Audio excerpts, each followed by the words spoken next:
성도들의 인내가 여기 있나니, 성도들의 인내가 여기 있나니라는 제목으로 말씀 전하겠습니다. 바울 사도는 다메섹 도상에서 부활하신 예수님을 이렇게 만난 직후에 이방인의 사도로서 여러 가지 많은 환난과 고난을 겪게 되는데, 그가 겪은 고난과 환난에 대해서 고린도후서 11장 23절에서 27절에 잘 기록되어 있습니다. 저기가 그리스도의 일꾼이냐 정신없는 말을 하거니와 나도 더욱 그러하도다.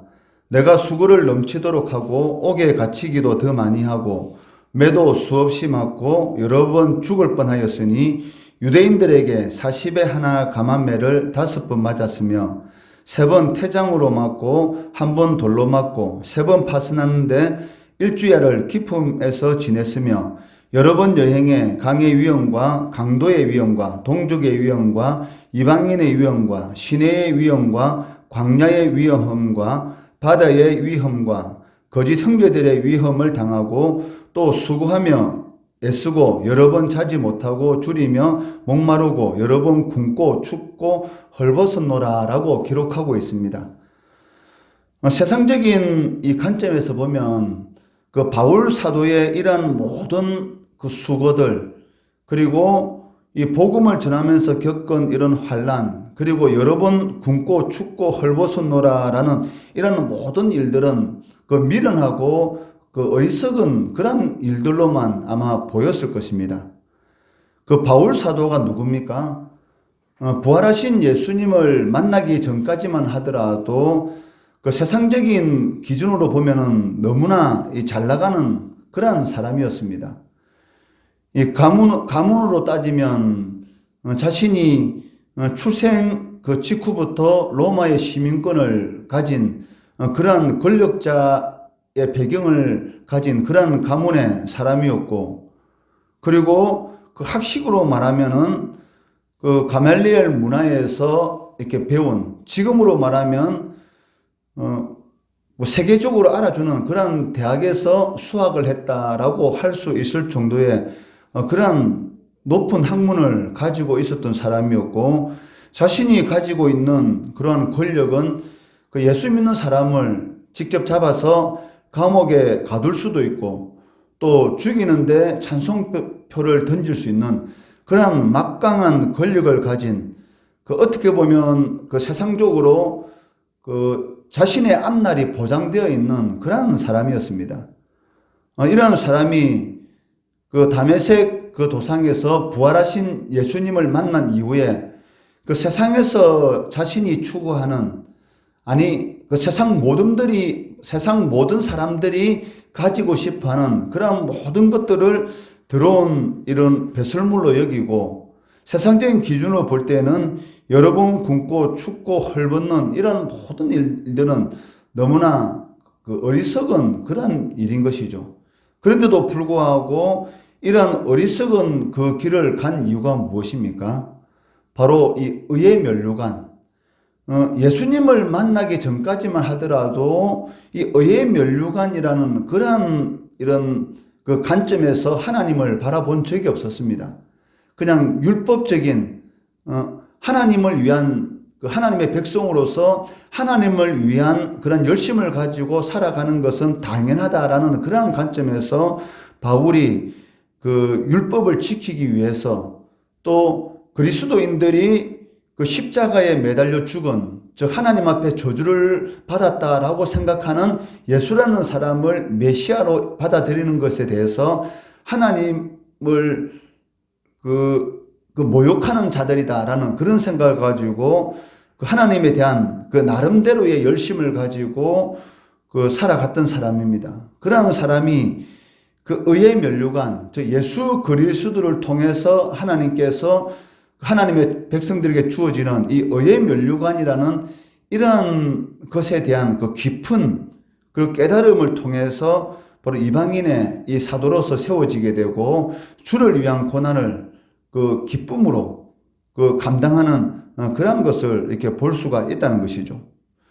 저희가 그리스도의 일꾼이냐 정신없는 말을 하거니와, 과연 우리는 그 하나님의 그 심판대 앞에 섰을 때에 그 하나님, 제가 살아 있을 때 얼마나 하나님을 위해서 열심히 충성 봉사하는 그러한 삶을 살아왔습니까? 라고 아마 우리도 하나님의 심판대 앞에서 이런 말을 하게 될 것입니다. 그때 과연 하나님께서 우리들에게 이 바울 사도와 같은 정신없는 말을 한다라는 그러한 말을 혹시 하는 그러한 삶을 살아가고 있는 것은 아닌지, 그 주여 주여 하는 자마다 다 천국에 들어갈 것이 아니고 하나님의 뜻대로 행하는 자들만이 다 천국에 들어간다라고 말을 하고 있는데, 그 하나님의 뜻을 우리가 행한다고 하지만 실질적으로는 하나님의 뜻보다는 내 뜻, 그러니까 내 생각을 기준으로 해서 하나님을 섬기는 그런 삶을 살아가고 있는 것은 아닌지 한번 우리가 깊이 생각해 볼 필요가 있다는 것입니다. 바울 사도가 고린도후서에서 저희가 그리스도의 일꾼이냐 정신없는 말을 하거니와 라고 이렇게 말을 하는 이유가 뭐겠습니까? 고린도 교회 안에 자신들이 그리스도의 일꾼으로서 하나님을 위해서 열심히 충성 봉사하고 있다라고 생각하는 사람들이 있었다는 것이죠. 그런데 바울이 보기에는 그 정신없는 말을 하고 있다는 것입니다. 즉 그리스도 일꾼이 아니라는 것이죠. 그러니까 자신은 그리스도 일꾼이라고 생각하고 있는데 하나님의 눈으로 보니까 그리스도 일꾼이 아니다라는 것입니다. 그러니까 이러한 일들이 교회 안에서 충분히 일어날 수가 있다는 것이죠. 바울 사도에게 있어서 진정한 고통, 그러니까 복음을 전하면서 목마르고 굶고 춥고 헐벗는 이러한 고통이 바울 사도에게 있어서 진정한 고통이 아니고, 바울 사도에게 있어서 가장 큰 고통이 무엇이냐면 자신의 동력자로서 열심히 함께 사역을 하던 그 자신의 제자들이 그 주님을 버리고 세상으로 떠나가는 그런 모습들, 이것이 바울 사도에게 있어서 가장 고통스러운 것이었습니다. 하나님의 뜻대로 산다고 말은 하고 있는데 실질적으로는 자신의 육신의 이익을 위해서 그 하나님의 일을 하고 자신의 명예를 위해서 하나님의 일을 한다고 하는 그런 모습들을 볼 때에 너무나 안타까웠고 너무나 고통스러웠던 것입니다. 디모데후서 4장 10절 말씀해 보시면 데마는 이 세상을 사랑하여 나를 버리고 데살로니가로 갔고라고 기록하고 있습니다. 그 데마가 어떤 사람이었습니까? 에바브라 그리고 누가와 함께 골로새 교회 교인들에게 소개할 만큼 훌륭한 동력자였습니다. 골로새서 4장 14절 말씀해 보시면 사랑을 받는 누가와 또 데마가 너희에게 무난하느니라 라고 기록할 정도로 데마는 그 신실하게 자신에게 주어진 그 일을 열심히 감당했던 것이죠. 그런데 그러니까 자신에게 맡겨진 일을 열심히 감당했는데 실질적으로는 그 일이 하나님의 영광을 위한 그러한 일이 아니었고 자신의 유익을 위한 그러한 일들을 하고 있었다는 것입니다. 그러니까 이러한 것들이 언제든지 우리들에게도 일어날 수가 있고, 그 하나님께서 보시기에 나는 열심히 하나님을 섬겼는데 하나님이 보시기에는 전혀 정신없는 말을 하는 그러한 일을 당할 수가 있다는 것이죠. 저희들이 사역을 하다 보면 그러한 말을 많이 들을 때가 있습니다. 열심히 그 하나님의 교회를 오랫동안 섬겨 오신 그러한 분인데 생각지도 못한 그런 어려운 일을 당하게 되고, 그런 어려운 일이 그 오랜 기간 동안 되다 보니까 그 입에서 어떤 이야기가 나오냐면 내가 지금까지 하나님을 위해서 얼마나 많은 일을 했는데 왜 나에게 이런 고통이 이렇게 지속적으로 오는가, 그것을 모르겠다는 거예요. 그런데 그 말이 한편으로는 그 이해가 됩니다. 그렇지만 한편으로 생각하면, 그러면 지금까지 하나님을 위해서 한 모든 일들이 그 하나님께서 나에게 베푸신 그 은혜에 감사해서 우리가 하는 것이지 않습니까? 나의 나된 것은 오직 하나님의 은혜다. 하나님께서 우리들에게 베푸신 그 구원의 은혜, 그것이 너무나 감사해서 우리가 하나님 앞에 열심히 하나님께서 맡기신 그런 일들을 감당하는 것이고, 또 하나님께서 베푸르신 그 아름다운 덕을 우리의 섬김과 헌신을 통해서 이 세상 가운데 보이는 것이죠. 그렇게 하는 모든 일들은 오직 하나님께서 우리들에게 베풀어 주신 그 구원의 은혜에 대해서 감사하는 것이고, 그 구원의 은혜에 비하면 우리가 세상에서 하는 모든 섬김과 헌신들은 아무것도 아니라는 것입니다. 그렇기 때문에 예수님께서 무익한 종이라, 종이 주인이 자신에게 맡긴 일들을 아침부터 저녁까지 열심히 하고 난 이후에 집에 돌아왔을 때 주인이 쉬라고 말을 하는 것이 아니고, 내가 먹을 그런 식사를 준비하고 나서 내 옆에 서 있으라라고 그런 말을 할 때에 그런 일까지 다 감당하고 나서 그 이후에 해야 될 말이 무슨 말이라고 했습니까? 무익한 종이다라는 그 말을 해야 한다는 것이죠. 그것이 바로 성도들이 가야 될 길이고 예수님의 제자들이 쫓아야 될 길인데, 내가 지금까지 하나님을 위해서 얼마나 많은 일을 했는데 어떻게 나에게 이러한 어려운 일이 생길 수가 있느냐라고 말을 한다고 한다면, 과연 그 오랜 시간 동안 하나님을 위해서 섬겼던 그런 모든 일들이 하나님을 위해서 한 일인가? 아니면 자신의 이름을 드러내기 위해서 한 일인가? 라는 것을 우리가 한번 생각해 볼 필요가 있다는 것이죠. 그렇기 때문에 우리가 주님을 위해서 섬기는 그런 모든 일들은 오직 하나님께서 나에게 베풀어 주신 그 은혜에 감사하는 그런 마음으로 해야 되는 것입니다. 그리고 하고 나서는 잊어야 하는 것이죠. 그냥 하나님 앞에 무익한 종입니다 라고 고백하는 그러한 모습이 진정한 신자의 모습이라는 것이죠. 그런데 만약에 우리 입을 통해서 내가 하나님을 위해서 지금까지 어떻게 일을 했는데 라는 그러한 생각이 우리의 마음속에 조금이라도 있다고 한다면, 이 데마와 같이 이 세상을 사랑해서, 즉 하늘 소망보다는 땅의 소망에 궁극적으로는 마음이 뺏기게 된다는 것이죠. 그러면 어떻게 되겠습니까? 결국 세상으로 떠나가게 된다는 것입니다. 그렇기 때문에 성경에서는 성도들에게 권면하는 것이 무엇입니까? 12절 말씀해 보시면, 성도들의 인내가 여기 있나니 그들은 하나님의 계명과 예수에 대한 믿음을 지키는 자니라 라고 말씀하고 있습니다. 성도들이 그 환난과 핍박과 조롱이 있는 그러한 삶이 기다린다 할지라도 인내해야 되는 그 이유가 무엇이냐면 바로 믿음을 지키기 위한 것입니다. 성도들에게 있어서 믿음이 없다면 우리의 신앙은 아무것도 아니지 않습니까? 우리가 하나님에 대한 이 믿음, 과연 내가 다시 올 때 믿음을 보겠느냐? 그러니까 겨자씨 한 알과 같은 그 믿음만 있다면 그 겨자씨 한 알로 통해서 그 많은 것을 얻을 수가 있다는 것이죠. 그러니까 겨자씨 한 알이라는 것은 그것은 생명을 의미합니다. 그러니까 생명이 있느냐 없느냐, 겨자씨 한 알과 같이 눈에 보이지 않을 만큼 이 작은 것이지만 아무리 작은 것이라도 생명만 있다고 한다면은 거기에서 많은 열매가 맺힐 수가 있다는 것이죠. 그러니까 신앙이라는 것은 생명이 있느냐 생명이 없느냐, 그게 중요한 것입니다. 그러니까 살아있는 믿음을 가지고 있느냐 아니면 죽은 믿음을 가지고 있느냐. 그러니까 겨자씨 한 알과 같은 이 믿음이라는 것은 살아있는 믿음을 의미합니다. 살아있다면, 아무리 작은 믿음이라도 살아만 있다면 산을 던져서 산을 바다에 던질 수 있는 그런 일들이 일어날 수가 있는 것이고, 아무리 큰 믿음을 가지고 있다고 큰 소리 치지만 그 믿음이 죽었다면, 저 죽었다는 것은 무엇을 의미합니까? 그러니까 하나님의 뜻하고는 전혀 상관이 없는 믿음이라는 것이죠. 그러니까 믿음은 믿음인데 하나님의 뜻하고는 상관이 없는, 그러니까 자기 자신이 원하는 믿음, 그러한 믿음은 아무 열매도 맺지 못한다는 것입니다.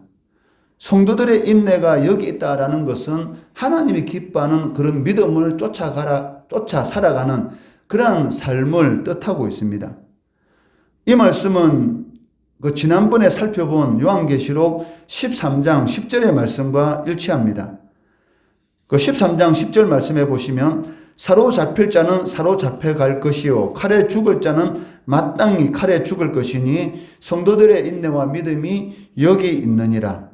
사로잡힐 자는 사로잡혀갈 것이요. 이게 무슨 말입니까? 예수 믿는 자에게 있어서 고난은 필연적인 것이다. 반드시 예수를 믿게 되면 이런 고난을 당하게 될 것인데 사로잡혀가는 고난도 당하고 그리고 칼에 죽는 그런 고난도 당할 것이다 라고 사도 요한은 말을 하고 있습니다. 왜냐하면 이 요한계시록을 기록할 당시에 이러한 일들이 비일비재했기 때문입니다. 즉 바로 이 로마 권력에 의해서 이 당시 예수를 믿는다는 것 자체는 이미 그 경제적인 그런 이런 기쁨을 누리는 것을 포기하는 것이고 이미 목숨을 담보로 해서 예수를 믿는 것이죠.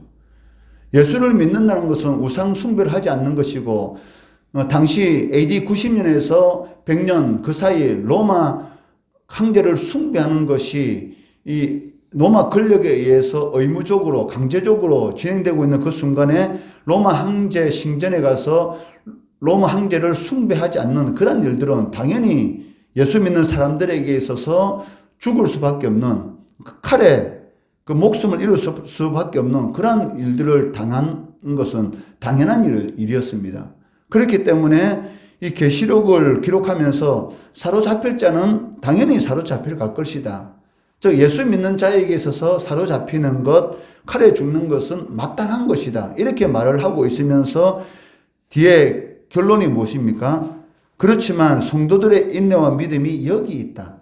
그러니까 칼에 죽고 사로잡혀가는 것은 당연한 것인데 그러한 상황이 닥쳐온다 할지라도 인내하고 그 믿음을 지켜야 되는 것이 성도들의 당연한 본분이다라고 말을 하고 있다는 것입니다.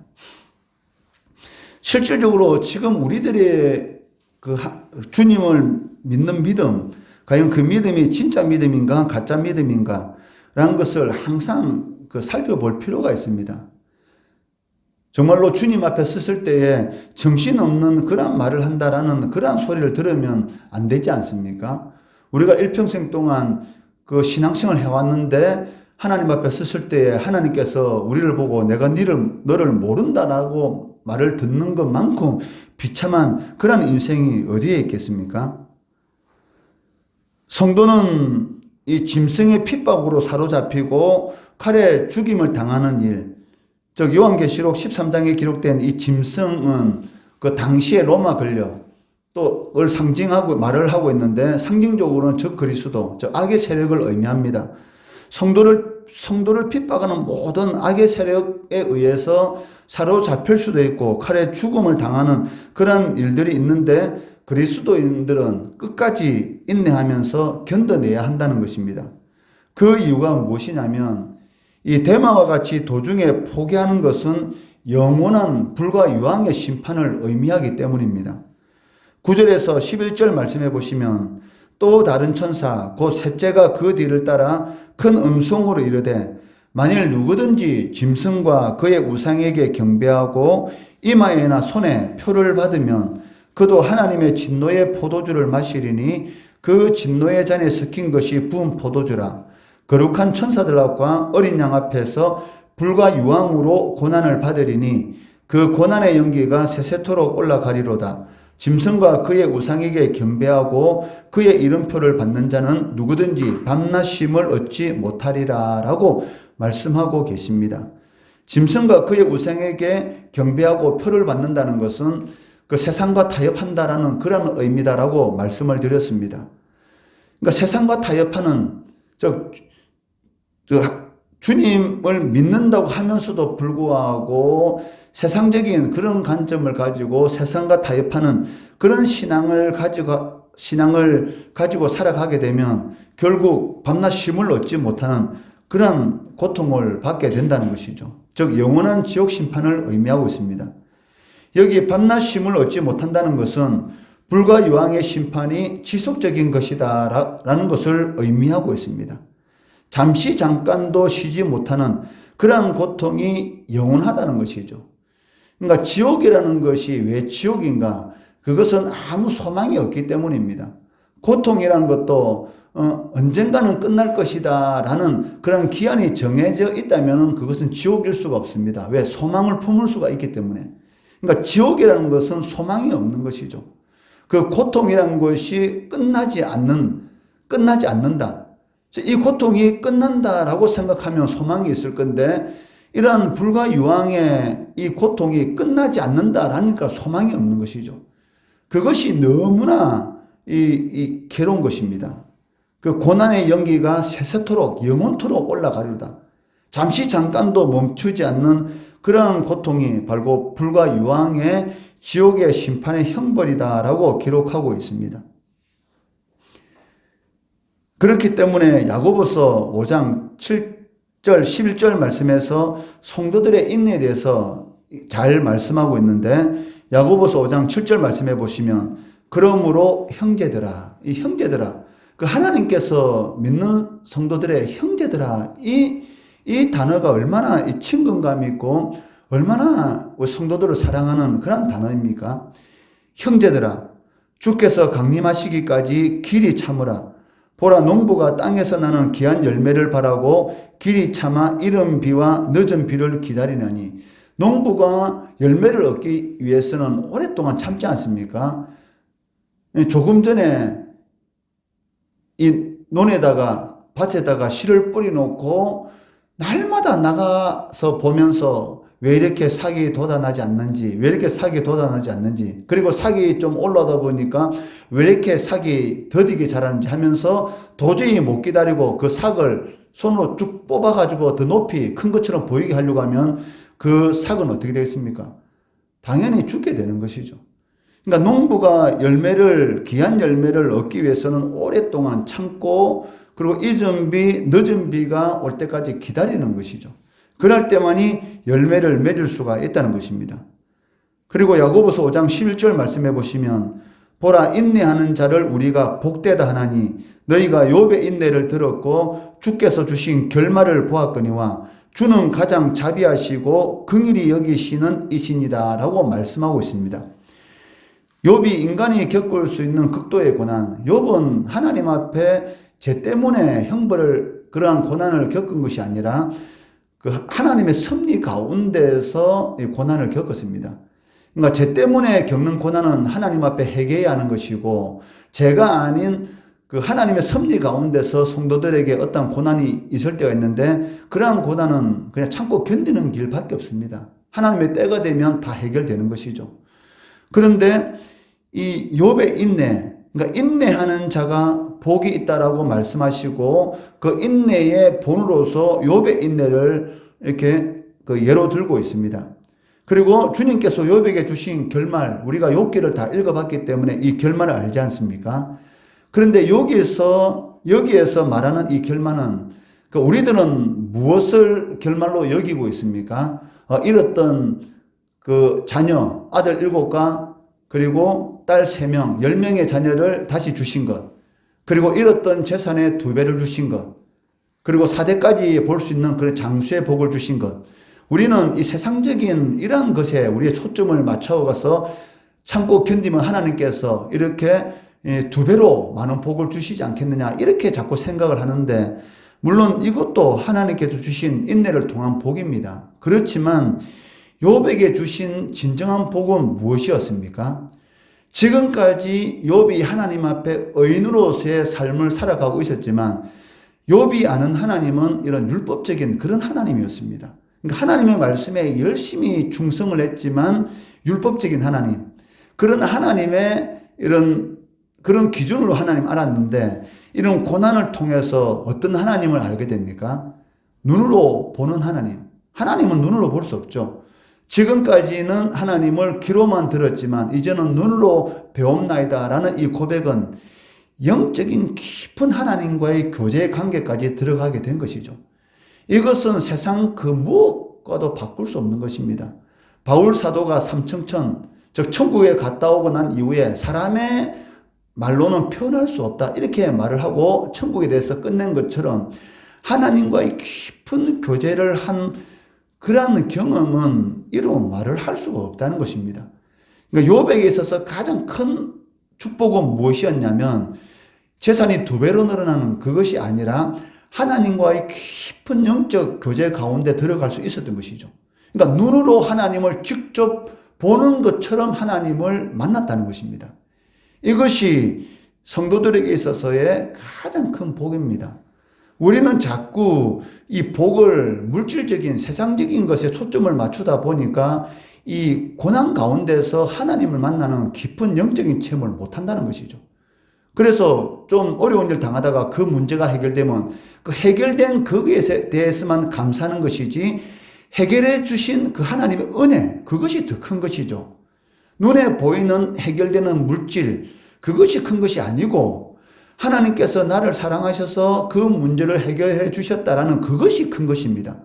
그런데 거기에 초점을 맞추어야 되는데 거기에 초점 맞추는 것이 아니고 지금 현재 문제 해결된 그것, 거기에만 초점을 맞추는 것으로 끝을 낸다는 것이죠. 그렇기 때문에 진정한 하나님의 그 깊은 교제의 관계 속으로는 들어가지 못하고 그 순간에는 하나님 앞에 감사하는데 하루만 지나면 다 잊어버리는 것이죠. 이것이 가장 우리 성도들의 문제입니다. 주는 가장 자비하시고 긍휼히 여기시는 이시니라. 이게 중요한 것이죠. 주님의 자비하심, 그리고 우리를 불쌍히 여기심, 이것이 문제를 해결해 주시는 은혜인 것입니다. 인내하는 자는 농부의 심정으로 씨를 뿌려서 열매를 맺기까지 기다리는 것이고, 욥의 인내처럼 주시는 그런 결말, 하나님과의 눈으로 보는 것 같은 하나님과의 교제, 이것이 가장 큰 은혜라는 것입니다. 성도의 관점에서 볼 때는 이 최후의 심판은 성도들의 인내가 빛을 발하는 가장 위대한 순간입니다. 그렇지만 불신자들의 관점에서는 이루 말로 표현할 수 없는 영원한 공포의 순간이다라고 말을 할 수가 있습니다. 그렇기 때문에 사도 요한은 13절 말씀에서 주 안에서 죽는 자들이 복이 있도다. 예수 믿고 죽는 자들만큼 복을 받은 사람이 어디 있겠습니까? 이 세상에 있는 모든 사람들은 한 평도 안 되는 그 땅에 다 묻히게 됩니다. 그 많은 사람들 중에서 다 똑같이 땅에 묻히게 될 건데 한 평도 안 되는, 아무리 이 땅에서 대골과 같은 그런 큰 집에 살았다 할지라도 결국 죽고 나면 한 평도 안 되는 그 땅에 다 똑같이 묻히게 되는데, 그런데 가장 복이 있는 사람이 누굽니까? 주 안에서 죽는 자들. 예수 믿고 죽는 자들이 가장 복이 있다라고 말씀하고 있다는 것입니다. 13절 말씀해 보시면, 또 내가 들으니 하늘에서 음성이 나서 이르되 기록하라. 지금 이후로 주 안에서 죽는 자들은 복이 있도다 하시매 성령이 이르시되 그러하다. 그들이 수고를 거치고 쉬리니 이는 그들의 행한 일이 따름이라 하시더라 라고 말씀하고 있습니다. 이 땅에 설린 모든 눈물들, 모든 그런 어려운 그런 모든 일들을 다 거치고 영원한 안식을 누리는 그러한 기쁨, 그것은 이루 말을 할 수 없는 성도들에게 주어지는 그런 복이라는 것이죠. 이러한 복이 그 성도들을 기다리고 있다는 것입니다. 성도들의 인내가 여기 있다. 어디에 있습니까? 바로 하늘 소망 가운데 있다는 것입니다. 그리고 우리가 주님 앞에 섰을 때에 바울 사도가 말을 한 것처럼 정신없는 말을 한다라는 그런 말을 들으면 안 된다는 것입니다. 우리가 하나님을 위해서 헌신하고 하나님을 섬기는 이런 모든 일들은 하나님께서 우리들에게 베푸신 그 은혜, 거기에 감사해서 하는 것이고, 하나님께 베푸신 그 은혜에 비하면 우리가 하는 그런 모든 섬김과 봉사는 아무것도 아닙니다. 근데 아무것도 아닌데 그걸 자꾸 강조하면 어떻게 되겠습니까? 하나님을 위한 헌신, 섬김, 이런 것을 아무리 많이 한다 할지라도 우리의 입에서 나올 수 있는 고백은 단 한 가지인데 그것이 무엇입니까? 무익한 종이라는 것이죠.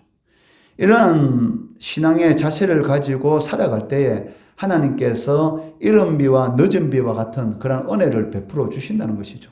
그리고 성도들이 살아갈 때 필요한 모든 것들은 하나님께서 공급해 주십니다. 그렇지만 그러한 공급해 주시는 것에 우리의 초점이 맞춰지면 안 된다는 것이죠.